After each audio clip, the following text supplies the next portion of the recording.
Okey, saya akan memulakan dengan pengenalan kepada kesihatan mental dan juga penyakit mental. Okey, objektif kita pada hari ini adalah satu, macam yang saya cakap, kita akan cuba memberikan kesedaran kepada umum mengenai keperluan kesihatan mental yang baik. Kedua, menormalisasikan perkongsian umum tentang tema kesihatan mental. Dan yang paling penting sekali adalah mengurangkan stigma / pandangan serong ni lah. So apabila anda lihat statistik ni, ini 2015 ya, 1 daripada 3 orang dewasa di Malaysia mengalami masalah mental. Itu tidak termasuk lagi budak-budak dan itu tidak termasuk selepas COVID. Mungkin selepas COVID saya rasa statistik ni memang mungkin 1 daripada 2 ataupun lebih teruk. Setiap kita memang ada. Cuma masalah dia sekarang adalah adakah kita tahu ke tidak kita mengalami masalah tersebut. Sebelum itu kita mesti tahu apa definisi kesihatan sebenar. Kesihatan merangkumi 4 komponen. 1 fizikal, mental, sosial dan kerohanian. Dan definisi kesihatan mental ini pula terbagi kepada 4 lah. 1 potensi diri, boleh menangani tekanan yang normal, bekerja secara produktif dan juga boleh menyumbang kepada komuniti. Dan di sini ada 2 konsep yang saya ingin terangkanlah, masalah kesihatan mental dan juga penyakit mental. So beza 2 ni sebenarnya adalah kalau masalah kesihatan mental, seseorang tu masih boleh menguruskan diri sendirilah dalam kehidupan seharian. Tapi apabila dia sudah berpindah kepada penyakit mental, maka pengurusan diri dan aspek-aspek yang lain akan terjejas lah. Macam yang saya katakan, contoh masalah kesihatan mental adalah seperti apabila kita menatapi kehilangan seseorang, kehilangan pekerjaan, masalah kewangan dan sebagainya lah. Dan cara mengatasinya ini kita akan bincang dengan terperinci lah pada sesi yang seterusnya. Dan sekiranya benda ini tidak diuruskan dengan baik, maka ia boleh bertukar menjadi penyakit mental lah. Penyakit mental ni kita definisikan sebagai sejenis gangguan kepada fungsi otak lah yang menyebabkan fungsi seharian individu tersebut terjejas. Dan kebiasaannya penyakit mental ni memerlukan diagnosa dan rawatan daripada pihak profesional lah. Dan kelewatan mendapatkan rawatan dan ketidakpatuhan kepada rawatan boleh menjejaskan tahap pemulihan lah. Kadang-kadang ada sesetengah orang dia menggunakan di internet memang banyak jenis screening test untuk kita screen sama ada seseorang itu ada kemurungan, ada keresahan ataupun anxiety dan sebagainya lah. Screening test itu memang berguna lah, tapi apabila anda menjawab screening test tersebut dan anda mendapati skor anda berada pada satu tahap, itu tidak bermaksud anda memang betul-betul ada penyakit mental tu lah, sebab bagi kami benda itu adalah salah satu suplemen untuk kita membantu sama ada anda memang betul ada masalah tersebut ataupun tidak. So cara terbaik untuk memastikan bahawa anda betul-betul ada penyakit mental ataupun tidak adalah dengan mendapatkan rawatan profesional lah. Dan kalau boleh jangan self-diagnose lah, sebab itu pun boleh menyebabkan anda lebih risau, resah dan sebagainya lah. So, actually penyakit mental ni terdapat pelbagai jenis. Satu, kecelaruan psikosis. Psikosis ni kalau ada seseorang tu mengalami halusinasi, seperti contoh halusinasi suara, halusinasi dari segi penglihatan, dan juga kadang-kadang sesetengah daripada dia orang ni mempunyai kepercayaan yang sangat pelik lah. Contoh saya bagi lah, dia kadang-kadang percaya dia mempunyai kuasa yang sangat besar sehingga dia boleh menyelamatkan dunia ataupun dia boleh menyembuhkan orang lain ataupun dia mempunyai duit yang sangat banyak sedangkan di dalam bank account pun tidaklah seperti apa yang dia cakapkan. Seterusnya kita ada kecelaruan emosi yang sebagai contoh bipolar, kemurungan, kebimbangan ataupun panik yang berlebihan lah. Apabila anda selalu bersedih saja sepanjang masa tu, itu bukan bermaksud anda celaru emosi lah, sebab seperti yang saya katakan, kecelaruan seperti ini dia mempunyai kriteria yang tertentu lah untuk kita katakan benda tersebut sebagai kecelaruan emosi ataupun mungkinnya adalah emosi yang normal lah. Yang seterusnya adalah kecelaruan disebabkan oleh penyalahgunaan bahan atau alkohol lah. Seperti contoh dadah yang memang kita sedia tahu sangat popular juga lah. Seperti contoh penggunaan syabu dan sebagainya. Kita juga ada kecelaruan personality, kecelaruan perkembangan yang ini biasanya ada di dalam kalangan budak-budak lah, seperti autism, gangguan hyperaktif dan juga kurang upaya intelektual lah. Kalau warga emas pula, dia ada kita namakan sebagai demensia lah. Demensia ni kalau bahasa mudah kita katakan sebagai nyanyuk lah. Tapi dia nyanyuk ni beza dia dengan penyakit mental punya nyanyuk. Dia akan menjejaskan kehidupan seseorang itulah. Yang biasanya nyanyuk tersebut boleh disertakan dengan simptom-simptom yang lain. Seperti contoh, agresif, bercakap sendiri, apa semua itulah. Dan kadang-kadang kita selalu terfikir, apa punca penyakit mental ni sebenarnya? Ada orang mengatakan dia stres dari sekeliling, kurang sokongan daripada keluarga, ada yang kata dari genetik. So semua itu adalah betul lah. Cuma punca dia sebenar, dia bukan bergantung kepada satu sajalah. Benda ni memang berinteraksi antara satu sama lain.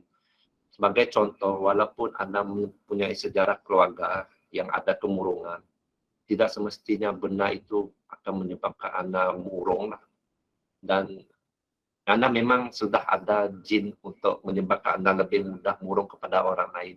Tetapi apabila faktor persekitaran ni mengganggu anda dan itu akan membuatkan anda punya kita katakan peluang untuk anda mendapat penyakit kemurungan tu lebih mudah terjadilah. Dan ini seperti yang saya katakanlah tadi. Dan kadang-kadang ada sesetengah orang setelah dia mengalami kemalangan dan kemalangan tersebut melibatkan fungsi otak ataupun saraf, itu pun boleh menyebabkan penyakit mental. So, anda jangan hairanlah apabila ada seseorang yang sudah pernah kemalangan tu, anda akan lihat perubahan sikap yang sangat ketara. Dan juga penyakit-penyakit perubatan seperti stroke, penyakit thyroid dan sebagainya itu pun boleh menyebabkan penyakit mental. Biasa kalau di hospital, penyakit mental ni kita akan buat screening untuk masalah perubatan lah. Dan setelah kita pastikan semua masalah tu memang tak ada, barulah kita akan pergi kepada penyakit mental lah. So itu bermaksud penyakit mental ni adalah dalam kategori yang akhir lah. Kita tidak kata, okey, kalau anda murung, itu adalah penyakit mental, bukan. Sebab kadang-kadang, contoh orang yang ada kencing manis pun, orang yang selalu makan ubat berkaitan dengan steroid pun, mereka pun boleh mendapat kemurungan. Dan itu adalah disebabkan kesan daripada masalah kesihatan lah. Bukan daripada penyakit mental semata-mata lah. Dan ini adalah faktor-faktor yang saya cakapkan tadilah yang boleh mempengaruhi seseorang untuk mendapat penyakit lah. Macam yang saya katakan, faktor yang mendedahkan itu adalah keturunan. Dan apa yang mencetuskan penyakit itu adalah apa-apa saja yang boleh mengganggu fungsi otak lah. Macam yang saya katakan tadi, mungkin masalah perubatan, mungkin kerosakan disebabkan kemalangan dan sebagainya lah. Dan faktor yang mengekalkan ataupun memanjangkan gejala penyakit itu adalah apabila anda tidak mendapatkan bantuan dan anda berada di dalam satu suasana stres yang berkekalan lah, dan juga ketiadaan sokongan daripada keluarga ataupun penjaga. Itu akan menyebabkan penyakit anda berterusan lah.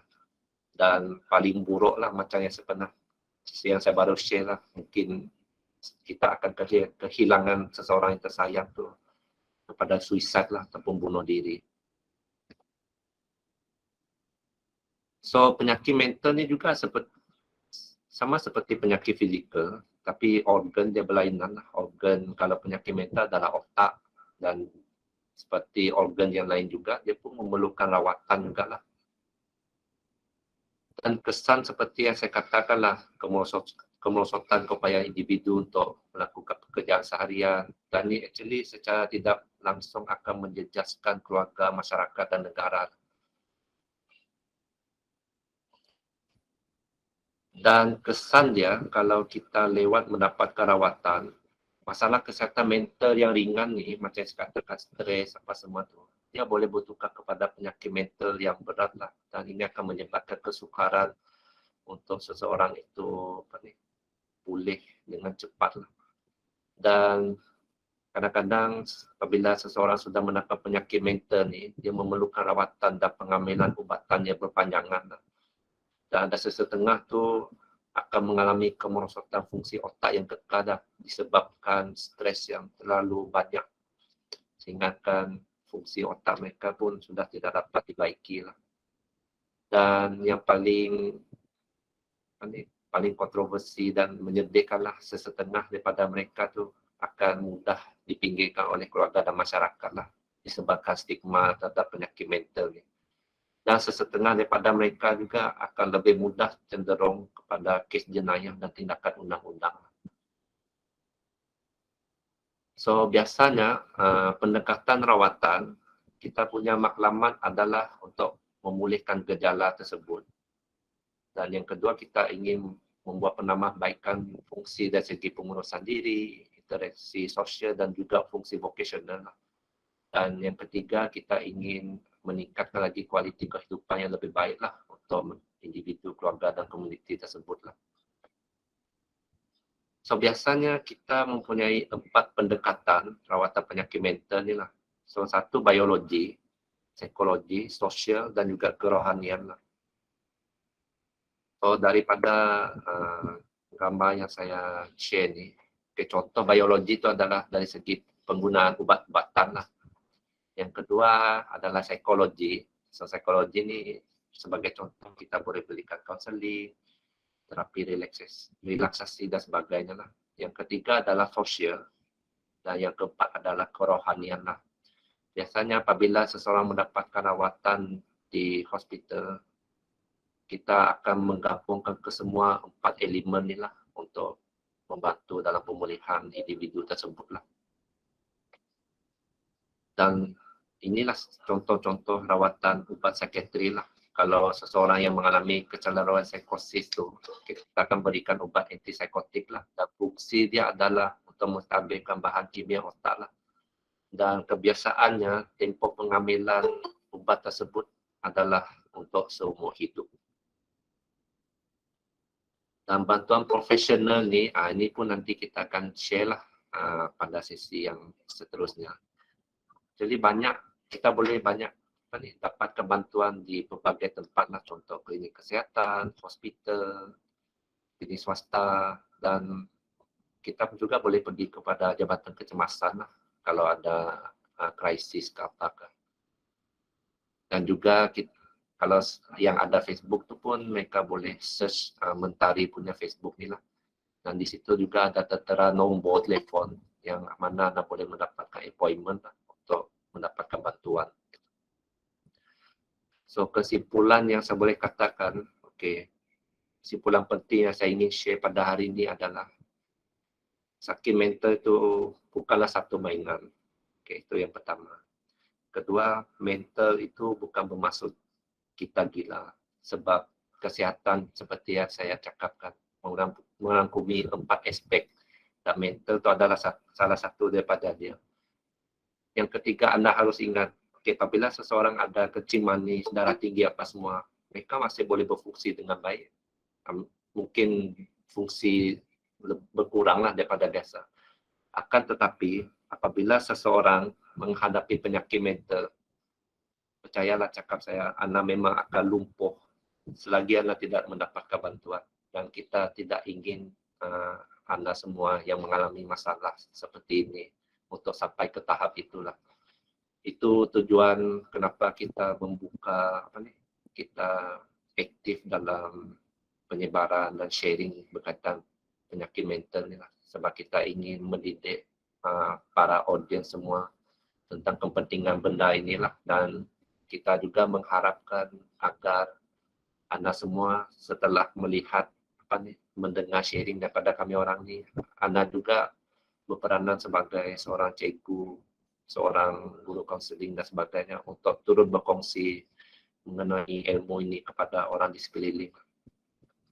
Dan pastikan apabila Anda mempunyai masalah seperti ini, dapatkanlah rawatan, dapatkanlah bantuan secepat yang mungkin. Dan Anda, contohlah macam yang saya katakan, kalau Anda rasa Anda murung, Anda boleh saja buat screening test mana-mana dekat internet. Dan apabila Anda merasakan Anda ada masalah, Anda berjumpalah dengan kami. Tapi itu nanti akan diterangkan dengan lebih jelaslah pada sesi yang seterusnya. Okay, peranan saya adalah kita kena utamakan pengurusan kesihatan mental yang baiklah, dan kita mesti berkongsi pengetahuan yang tepatlah. Dan itu saja daripada sesi saya. Terima kasih kepada yang sudi mendengar. Saya harap anda semua tidak mengantuk lah, sebab baru 15 minit. Nanti kita akan buka sesi soalan ataupun maklum balas. Oke, itu saja daripada saya. Sekian, terima kasih. Sedikit kesimpulan lah. Seperti yang disampaikan Dr. Frederick tadi, so masalah kesihatan mental ni biasa. Seperti kita tahu ada dua, masalah kesihatan mental dan penyakit mental. Okay? Masalah kesihatan mental ni benda yang biasa. Seperti kita ada stres di tempat kerja, stres dengan kawan, atau mungkin kita ada sedih, kehilangan seseorang tu adalah biasa. Memang setiap orang akan sedih, itu adalah biasa. Tapi jika kita tidak mengawalnya dengan baik, dia akan berpanjangan. Dia akan menyebabkan keadaan kita semakin merosot. Itu bila masalah kesihatan mental kita tidak kawal dengan baik, dia akan merosot menjadi penyakit mental. Sebab itu kita kena tahu. Kita tahu bila kita ada sesuatu masalah, oh aku sebenarnya sekarang ni ada masalah kesihatan mental. Tajuk selepas ini adalah tajuk strategi pengurusan kesihatan mental. Okay? Bila kita ada masalah kesihatan mental, kita stres ke, kita sedih ke, atau kadang-kadang kita ni seorang yang cepat marah, kita kena pandai uruskan. Kita akan cuba, tajuk itu akan disampaikan selepas ini. Okey, tapi kadang-kadang setiap orang tak sama. Kadang-kadang ada orang dia boleh handle diri sendiri, tapi ada orang dia tidak dapat handle diri sendiri. Sebab itu kita akan ada tajuk yang selepas itu, bagaimana untuk mendapatkan bantuan kesihatan mental. Okey, baik. Selain itu, seperti yang disampaikan tadi, pendekatan rawatan kesihatan mental tu ada 4. Okey, biologi, psikologi, sosial dan kerohanian. Biologi tu kadang ada orang takut untuk jumpa dengan doktor, takut untuk pergi ke klinik kesihatan, takut untuk pergi ke hospital sebab takut untuk mulakan ubat. Tak semua kita rawat dengan ubat. Okey, biologi tu ubat tapi tak semestinya ubat. Kalau depression yang ringan, kemurungan yang ringan, mungkin kita sekadar beri kaunseling, terapi. Tapi dalam masa yang sama, ada sesiapa pesakit yang kita mulakan ubat, mereka juga kena tahu dalam rawatan ni tak semata-mata ubat. Ubat ni bukan magic pill. Bila kita makan ubat, terus sembuh. Ubat pun ambil masa. Di samping itu, ada elemen-elemen lain yang membantu untuk penyembuhan. Selain ubat, ada psikologi, dari segi kaunseling, terapi relaksasi, bagaimana kita mengubah fikiran kita, bagaimana kita bermotivasi. Selain itu ada sosial juga, kita kena berinteraksi dengan orang lain. Bila kita bekerja, kita kena cuba untuk teruskan bekerja, berjumpa dengan orang lain. Itu adalah dari antara elemen-elemen dalam rawatan. Selain daripada ubat, psikologi sosial, kita ada kerohanian, spiritual. Jadi 4 perkara ni adalah sangat berkaitan lah. Okay. Kemudian di bahagian ini adalah piramid lah, piramid perkhidmatan kesihatan mental yang dikeluarkan oleh WHO. So kalau dilihat dari piramid ini, okey, yang paling banyak diperlukan adalah yang di bawah ini. Okey, ini yang paling bawah yang paling banyak diperlukan. Dan yang di atas ini, ini adalah hospital. Ini klinik kesihatan yang warna oranye cerah, klinik kesihatan. Oranye gelap ni adalah hospital. Dan yang warna merah ini adalah institusi. Okey, seperti institusi mental ni seperti Tanjung Rambutan atau sekarang nama Hospital Ulu Kinta atau Permai, Hospital Permai di Johor. Okey, kemudian di Sarawak kita ada Hospital Sentosa dan Hospital Mesra di Sabah. Ini adalah antara So yang paling atas ni adalah paling sedikit diperlukan, tetapi kos yang diperlukan untuk perkhidmatan yang di atas ini adalah sangat tinggi. Sedangkan perkara yang paling banyak diperlukan yang di bawah ini iaitu self care, penjagaan diri, dan informal community care. Maksud informal community care ni adalah sokongan daripada keluarga, sokongan daripada guru, sokongan daripada kawan-kawan, sokongan daripada masyarakat. Ini adalah dua perkara yang sangat diperlukan, paling banyak diperlukan, dan kosnya sangat rendah. Sebab tu adalah penting untuk kita sama-sama mengetahui, belajar tentang kesihatan mental, sebab ini adalah perkara yang sangat diperlukan lah, selain untuk diri sendiri, tapi ia juga untuk orang-orang terdekat yang kita kenal. Okay. Okay, boleh nampak kan yang slide saya? Okay, thank you for the chart. Saya campur-campur lah, Malay dengan English lah, sebab my Malay is not so good, English not so good, so terpaksa bergabung dua-dua lah. Okay, saya Dr. Chong, saya macam tadi Dr. Akram sudah introduction, saya kerja dekat Miri dan Marudi sebelum ni lah. So hari ni saya nak bincangkan tentang topik apa cara-cara yang untuk strategi untuk menguruskan kesihatan mental yang baik. Macam tadi Dr. Frederick sudah terang, dia buat pengenalan, introduction tentang apa tu kesihatan mental. Apa tu beza tentang masalah mental dengan penyakit mental. So, tak semestinya seseorang tu dia ada masalah mental, maksud tu dia kena semestinya pergi jumpa dengan doktor. Sebab because kehidupan kan ada up and down, masalah mental tu kadang-kadang kita dapat menghadapi dengan menyelesaikan dengan strategi urusan yang baik. Kalau tak, hospital kan penuh dengan pesakit kan, kalau setiap orang akan pergi jumpa dengan doktor. Tapi ada keadaan yang dalam in some condition kamu perlu pergi jumpa doktor. Nanti saya akan terangkanlah apa yang keadaan patutnya pergi berjumpa dengan doktor. Okay. So, objektif yang dalam ceramah hari ini, kita belajar sedikit kemahiran ke cara untuk menguruskan kesihatan mental diri. In English, we call it self-care. Lepas tu, lepas kita belajar, macam mana kita boleh praktis yang kemahiran tu dalam kehidupan seharian kita, dan kita juga boleh membantu dan berkongsi dengan orang di sekeliling kita. Dan kita patutnya menjadikan urusan kesihatan mental ni sebagai praktis yang bagus, konsep yang biasa. Maksudnya kita menjadikan yang tu praktis. Tak ada macam self-care is macam kita makan, pergi mandi, pergi tidur lah. Is part of very important component in our life. Okay. So, kita boleh tengok dalam yang semua iklan ni, banyak poster iklan yang ajar tips penjagaan kesihatan mental diri kat rumah. Yang ni as you can see di rumah kan, maksudnya dia keluar masa yang home quarantine, yang masa zaman pandemic, wabak COVID. I think all this come out quite often and also quite popular in the past 2 to 3 years, because ever since COVID datang, memang kita, the life is affected, memang terganggu, terjejas sebab COVID. But at the same time, actually it bring, untuk saya lah, saya rasa dia membawakan satu changes. Dulu, I think before COVID, people not really know, or dia orang macam mental health apa tu tak penting lah.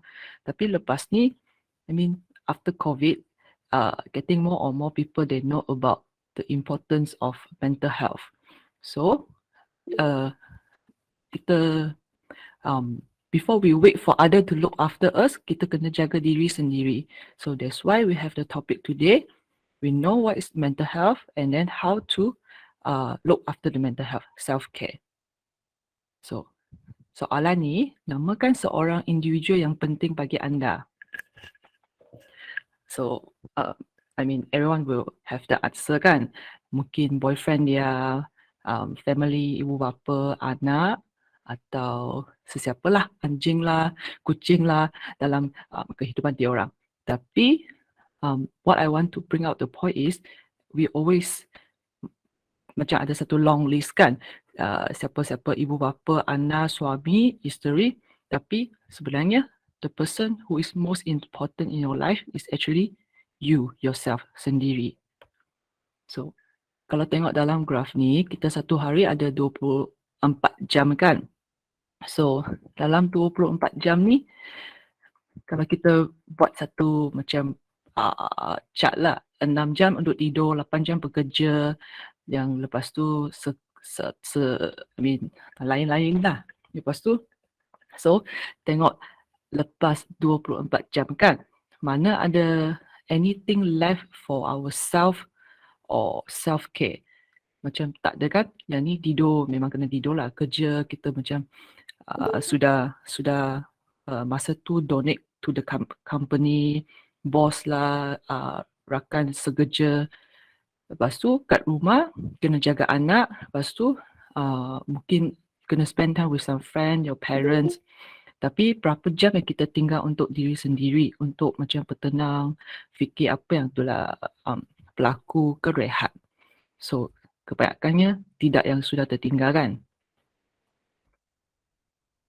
So dalam ni kita ada satu konsep. Dulu ada macam sometimes kita guna konsep macam imagine kamu lilin yang pakarkan diri untuk menerangkan dunia. Yang tu macam kita biasanya guna untuk macam describe yang someone yang sangat mulia ke, lepas tu dia tolong orang kan. Tapi now I think we should change a way in seeing things lah. Contohnya bagi yang ni, scenario yang ni macam tong menyiram air kan. Dia tuarkan air kepada panggil-panggil basuh dalam taman tu. Ada ibu bapa, ada pasangan, ada anak, ada orang yang disayangi. Tapi kita kena faham satu teori, anda tidak dapat menyiram atau menyuburkan orang lain kalau dalam tong tu sudah kosong, tak ada air. So that's why we use this example as a example to bring out the point lah. Self-care is very important. Kamu kena isikan diri dulu sebelum kamu untuk tolong orang lain atau menyuburkan kehidupan orang lain. So, nak bagi tahu some point, self-care atau in Malay, penjagaan ke diri adalah sangat penting. Dia supaya seseorang tu dia boleh memilih tahap kesejahteraan fizikal, mental dan sosial yang baik. Supaya dia sihat, healthy mentally and also physically, so that supaya boleh menjaga dan menyediakan yang terbaik untuk orang yang disayangi di sekeliling. Self-care, lagi satu poin yang sangat penting, dia tidak bermaksud dengan selfish. Okay, nanti saya akan terang lagi lanjut apa beza self-care dengan selfish. Ada orang kan dia akan rasa macam, oh kalau saya spend sometimes untuk sendiri rehat 1 jam ke 2 jam, saya macam mengabaikan kawan saya mengabaikan ibu bapa saya. Tapi sebab kita kan sentiasa akan letakkan orang lain sebelum kepentingan diri. That's why kita kena start to have this idea lah. Jangan macam kalau saya rehat, maksudnya selfish. Is not actually self-care. Kamu rehat supaya kamu boleh bertenaga, baru kamu boleh jalan lama ke lagi jauh. Okay? So in this slide, I love myself before I can love you. So dalam ni, this is a video yang dari kaki tangan Jabatan Sekretari Hospital Miri. Kita pernah buat satu video tunjuk apa yang cara-cara untuk self-care. So mari kita tengok yang video ni.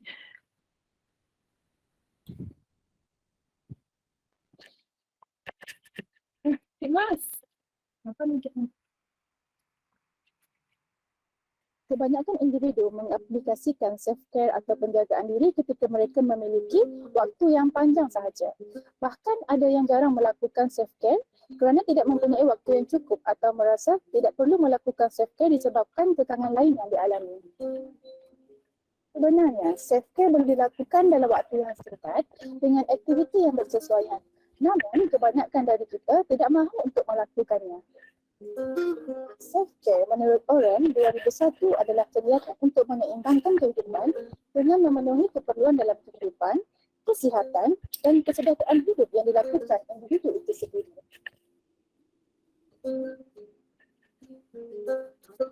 Kepentingan self-care. Walaupun nampak remeh, self-care sangat penting untuk dilakukan kerana self-care dapat membantu seseorang individu untuk lebih menghargai diri sendiri setelah penat bekerja dan melakukan kegiatan harian tertentu. Contohnya seperti petugas kesihatan yang bertumpus lumus mendepangi penularan pandemik COVID-19.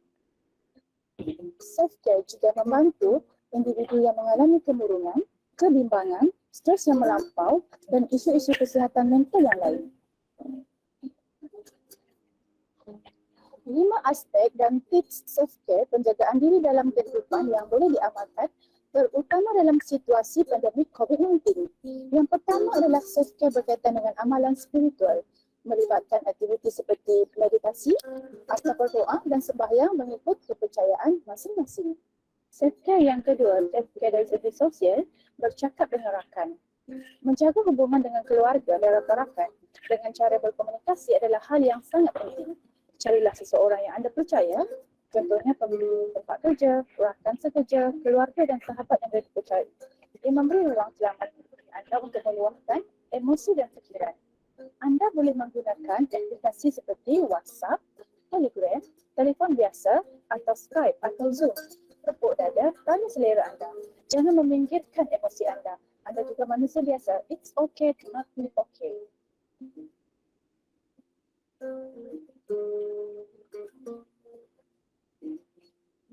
Self-care yang ketiga berkaitan dengan self-care dari segi penjagaan fizikal, iaitu selalu bersenam. Di tengah kesibukan kita bekerja dan melakukan kegiatan harian, ambil peluang sekurang-kurangnya 5 minit untuk melakukan aktiviti badangawi dan aktiviti fizikal yang kita minati. Merawat dan menjaga tubuh badan boleh dimulai dengan menjaga pemakanan yang sihat dan seimbang dan melakukan aktiviti senaman yang berseimbang dengan tubuh badan kita. Contohnya seperti aktiviti berjogging, hiking dan lain-lain. Self-care yang keempat, iaitu berkaitan dengan penjagaan kesihatan mental. Salah satu cara anda menjaga kesihatan mental adalah dengan berfikir secara positif dan belajar untuk mengatakan tidak secara berhemah jika anda tidak mampu menyelesaikan sesuatu tugas atau aktiviti yang diamanahkan. Anda mampu mengubahnya. Self-care yang kelima iaitu penjagaan emosi. Memiliki kemampuan untuk mengurus emosi seperti marah, sedih, tertekan dan perasaan negatif yang lain merupakan kemahiran yang perlu dipelajari dan diurus dengan baik. Gunakan strategi daya tinggal yang bersesuaian dan dapatkan bantuan profesional sekiranya anda tidak berdaya mengurus emosi tersebut seorang diri. Anda boleh berjumpa dengan pegawai psikologi, psikiatris, ahli keluarga atau rakan-rakan terdekat yang boleh dipercayai yang boleh menjadi pendengar yang baik. Selain itu, anda juga perlu menerapkan budaya sayangi diri sendiri. I love myself. Cari masa untuk diri sendiri. Sayangi diri anda dengan melakukan aktiviti yang anda sukai. Apabila anda mempunyai peluang untuk berehat, apa yang akan anda lakukan untuk diri sendiri? Ada yang suka mendengar muzik, melakukan teknik relaksasi, melukis, mewarna, membuat jurnal atau menonton TV. Kalau saya suka aktiviti hiking, membela kucing, menyanyi dan menanam pokok bunga.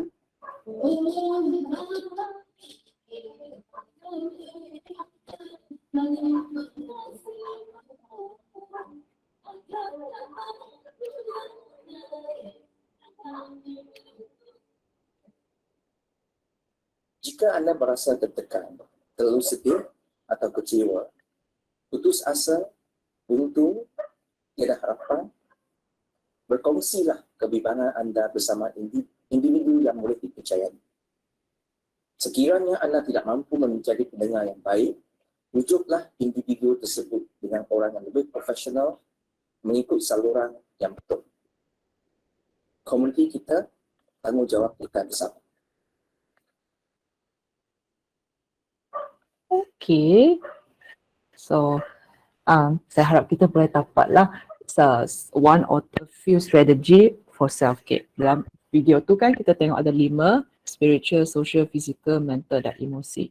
Tak apa, kalau sesiapa ingin nak tengok video tu lagi, boleh pergi like ke follow Facebook page Mentari Miri untuk menonton lagi yang video tu. Okay, so saya sambung dengan slide saya.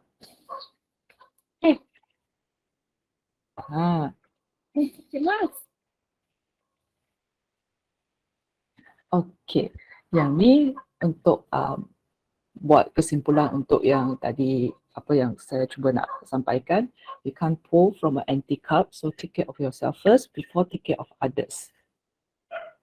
So, and also kita kena ingat hal-hal yang dalam diri, kita boleh buat pemilihan untuk apa yang kita nak fokus, menumpukan perhatian, apa yang kita boleh cakap say no secara dengan cara yang baik lah, macam tadi dalam video kan.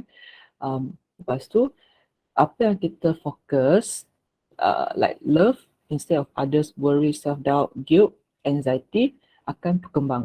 Walaupun dia mungkin ambil masa yang lama sikit, tapi kalau dengan dalam masa tu kita ada patience, penyabar, so benda tu akan subur dan dapat berkembang dengan baik. So dalam just now Dr. Frederick ada terangkan tentang piramid ni. So this is macam yang dari WHO, World Health Organization service. So from the diagram kita boleh tengok kan, is a service, mental health and psychiatry service. So kat atas tu like in a versi macam klinik ke hospital, specialized psychiatry service. Yang tu hanya ada portion yang sangat sikit saja. Maksudnya yang ni portion yang untuk jumpa dengan doktor, mendapatkan rawatan yang lagi lanjut. So yang kepentingan, I mean yang majority tu 90% self-care. Lagi satu, kalau kita ada self-care yang mencukupi, kita boleh kurangkan atau prevent it goes out. So kalau ada self-care yang cukup, dia tak akan sampai ke atas. Yang ni saya nak kongsikan lah. So apa yang kita boleh buat, setiap orang ada berana yang boleh dijalankan adalah utamakan pengurusan self-care yang baik dengan kita berkongsi pengendalian yang tepat dengan orang yang di sekeliling. So dalam diagram ni, seterusnya saya nak terangkan tentang emosi. So yang ni diagram yang menerangkan tentang salah satu terapi yang biasa kita jumpa dekat hospital psychiatry lah. Nama tu CBT.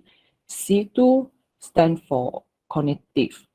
Maksudnya pemikiran, thinking. Behavior, tinggal laku, therapy.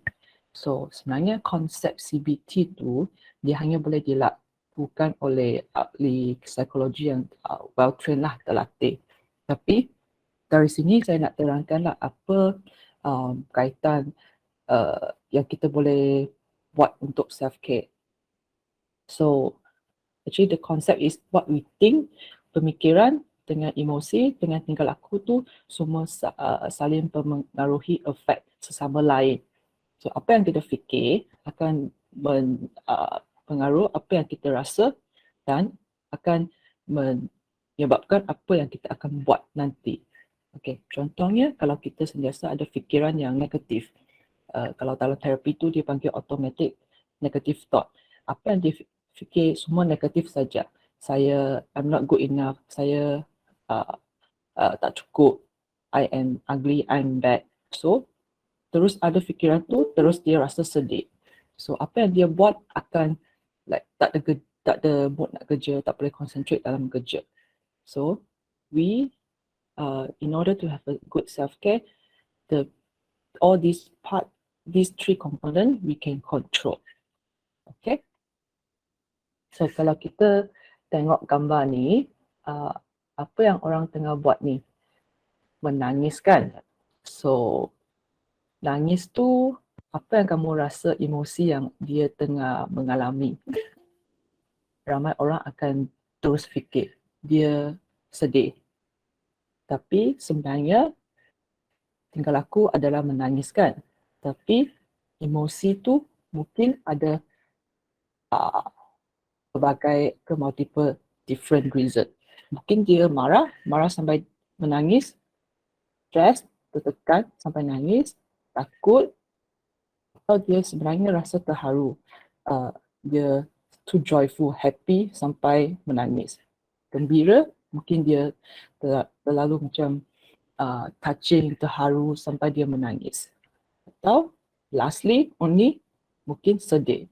So from this, you can see sebenarnya yang menangis tu, tingkah laku tu tak semestinya sedih. So dia ada banyak, there are many different way related to that. So beremosi tu sebenarnya normal. So mengalami emosi adalah sama ada melalui fikiran, emosi, fizikal atau tingkah laku. Maksudnya orang tu dia boleh mengalami berbeza jenis emosi. Tapi apa yang dia buat, tingkah laku tu beza. Ada yang dia gembira, dia ketawa. Tapi ada gembira, dia akan menangis. Lepas tu setiap orang pun mempunyai cara sendiri untuk menyampaikan emosi masing-masing. Tapi yang penting, kita kena belajar pandai mengurus emosi dan menyampaikan emosi dalam tingkah laku yang betul dan terkawal. So, emosi tu baik atau buruk. Ada orang kalau dia macam sedih sangat, dia akan cakap, it's good that I don't feel anything. Baik, lebih baik saya jadi robot saja. So, is it true? Is it not true? So, emosi ada banyak. Kita akan macam classify into positive or negative. So, these are all the emosi, all the emotion that we can feel in daily life. So, we keep the question, emosi baik atau buruk. So, nanti kita bincang lagi whether it's good to feel thing or not good to feel anything. So, dalam gambar ni, kalau sesiapa pernah tengok yang Disney movie Inside Out, dalam tu ada 5 watak karakter, right? Joy, sadness, fear, anger and disgust. All these yang semua watak tu hidup dalam otak yang the girl lah in the movie. Okay, so from here kita tengok intensity, kekuatan dan keseronokan. Kalau macam tengok ni, chair maksudnya kerusi. Contohnya kalau kita duduk kat kerusi tu, intensity is low. Maksudnya you cannot feel anything sebab kita sudah biasa ada kerusi duduk-duduk kan. Tapi sebenarnya dia membawakan keseronokan yang sederhana. Tapi kita tak rasa apa-apa sebab sudah biasa tengok kerusi terus duduk. Tapi contohnya pergi funeral. Intensity, mungkin you go to the funeral someone that you are close to, so kamu akan rasa sedih. Intensity, kekuatan emosi tu ada, and then it is negative, tidak ada keseronokan. Tapi kekuatan tu mungkin sederhana kamu dapat simpan atau control mengawal.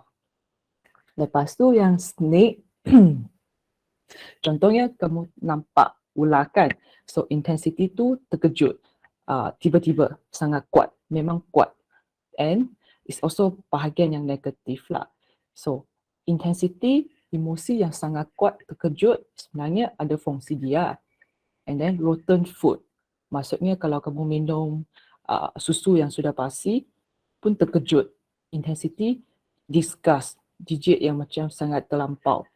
So is negatif, walaupun dia memang tidak seronok langsung. Lepas tu ada intensity emosi yang kuat, tapi ada fungsi juga supaya kita boleh survive kan. And then this one, intensity kalau kita tengok baby, very happy, and then kamu pun rasa seronok, so make you want to fight a partner and make a baby lah, macam tu. So tadi sudah bagi a few example, right? Apa fungsi emotion untuk individual. First one, dia boleh berfungsi sebagai isyarat untuk menceduskan tindakan awal dan cepat. Maksudnya tadi kan kita tengok kalau minum susu yang sudah rosak kan, kamu akan rasa jijik, disgust. So, kamu segera muntahkan. Sebenarnya yang tu selamatkan kamu daripada danger, right? Kalau tak, kamu akan ada food poisoning, lepas tu akan sakit. Yang kedua, dia boleh jadi signal untuk mempersiapkan satu orang untuk bertindak. Contohnya untuk keselamatan diri. Kalau kita tengok ular, kita rasa takut, lepas tu kita akan semua yang ni lah visual change yang dalam tubuh badan tu supaya menyediakan kita boleh lari atau lawan.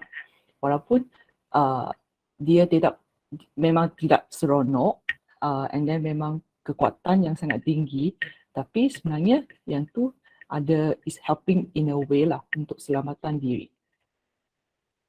C, mempengaruhi pemikiran. Contohnya macam tadi tengok smiling baby kan, merasa happy, gembira, so mungkin dia akan bagi kamu a good thought, pemikiran yang baik. Okay, baby tu sangat cute. So mungkin saya nak, okay lah, mungkin nak cari partner ke, nak cari boyfriend ke, atau saya nak jaga atau nak tolong orang supaya baby tu boleh besar dalam masyarakat yang baik, macam tu. Atau mempengaruhi tingkah laku di masa depan. Kamu belajar, kita semua everyday belajar something new everyday kan. Like kamu minum susu yang basi, lepas tu muntah, so in the future kamu akan sentiasa check expiry date supaya tak ada bau susu. So yang ni sebenarnya kita belajar fungsi emosi salah satu adalah mempengaruhi tingkah laku supaya kamu belajar lagi matang, lagi bijak di masa depan. And then lepas tu fungsi emosi dalam interaksi sosial. Kalau orang tu dia boleh emosi expression, dia mentolongkan pendengar atau pemerhati memberi respon. Contohnya orang tu nangis, tak semestinya sedih, tapi kalau dia nangis kita boleh nampak, lepas tu kita akan tanya, anda okey? Secara tidak langsung dia pun boleh expression of emotion, dia mentolongkan communication sesama antara lain lah. Lepas tu dia membayangkan kualiti satu berhubungan. So kalau kita nampak yang baby tu dia lari untuk menyambut kepulangan ibu bapa, lepas tu dia macam beriak dengan happy kan, itu menunjukkan hubungan ibu bapa dan anak yang rapat. So lagi satu expression of emotion can be motivation or tingkah laku yang diingini. Contohnya kalau belajar dia tengok senyuman cikgu, lepas tu dia akan menjadikan motivation untuk teruskan berusaha. So untuk jawab soalan yang tanya tadi tu, is emotion bad or good? So the answer is, I leave it to you to answer that. But emotion, it helps it serves so many purpose, and then it's okay to feel, and it's not okay when kalau emotion tu terlampau atau di luar kawal atau dia menghasilkan konflik, tidak dapat ada berhubungan ke komunikasi yang baik, atau dia start mengganggu fungsi seseorang dalam kehidupan. Okay, sebab kita tengok kan fungsi emotion tu dia ada banyak fungsi untuk menyelamatkan diri, untuk belajar, survival skill, macam mana kita nak memajukan diri. Lepas tu dia expression yang emosi tu boleh menjadikan hubungan dengan orang lain tu lagi rapat untuk komunikasi. Tapi dia akan menjadi masalah kalau terlampau, berlebihan. Contohnya orang tu dia sedih, dia nangis, tapi nangis sepanjang hari tidak dapat pergi kerja, mengganggukan mengganggukan aktiviti seharian. Lepas tu dia kat tempat kerja pun dia marah-marah, dia tidak dapat berkomunikasi dengan orang lain, dia menghasilkan konflik. Patutnya kalau orang tu dia rasa geram, marah, dia mengawalkan emosi, dia dapat kalau dia dapat macam menyampaikan dengan cara yang bagus, sebenarnya yang tu improve the communication. Tapi dia tidak terkawal, dia menghasilkan konflik, yang tu akan menjadi bermasalah lah. So emosi tak semestinya is a problem. It only will be a problem when it's not controllable atau excessive, terlalu berlebihan lah. So sebab tu kita kena belajar cara-cara untuk menguruskan emosi yang bagus. Yang first one, berlatih mengenal pasti dan menamakan emosi. Name the emotion. So from here boleh tengok macam tadi yang ada 5 kan, joy, depressed, anger and seterusnya lah. So biasanya kita akan menggalakkan orang tu, dia kena mengenal pastilah sebelum dia start marah-marah kan, kamu kena sedar diri dulu. Macam, oh, I think I'm angry now. I think I'm sad now.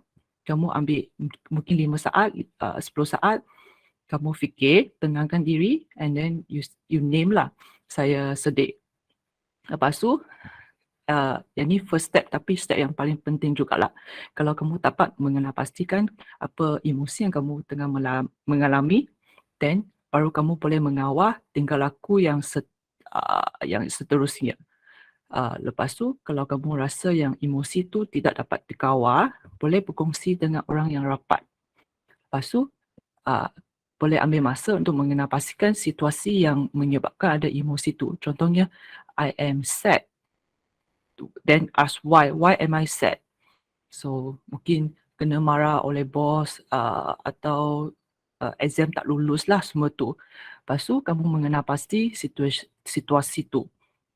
Actually until this point, when you can name the emotion, kamu dapat mengenal pasti apa sebab kita sentiasa tak sedar diri kan. When you don't know what's going on, sebab tu yang orang tu dia macam bengang, blur. But when you can know what is going on, you will have the solution for your own self.